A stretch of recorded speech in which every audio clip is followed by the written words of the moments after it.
सरकारकडनं जनधन योजना याच्या लाभार्थ्यांना 500 रुपयाची मदत म्हणून त्यांच्या अकाउंटमध्ये ते पैसे टाकण्यात आलेले आहे।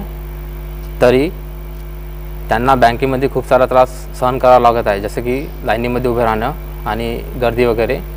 तर या त्रासला पाहून माननीय आमदार किशोरभाऊ जोरगेवार यांनी ग्राहक सेवा केंद्र त्यांच्या स्थानीय ऑफिस विद्या टॉकीज इथे सुरू करण्याचे आज दिनांक 22 एप्रिल 2020 पासून ठरवले आहे व आज सुरू झालेले आहे। तरी सर्व लाभार्थ्यांनी याचा फायदा घ्यावा आणि या सुविधाचा फायदा घ्यावा आणि जे वेळ दिलेला आहे ते 7:30 ते 10:30 व सायंकाळी 3:30 ते 7 पर्यंत येऊन लाभ घ्यावे।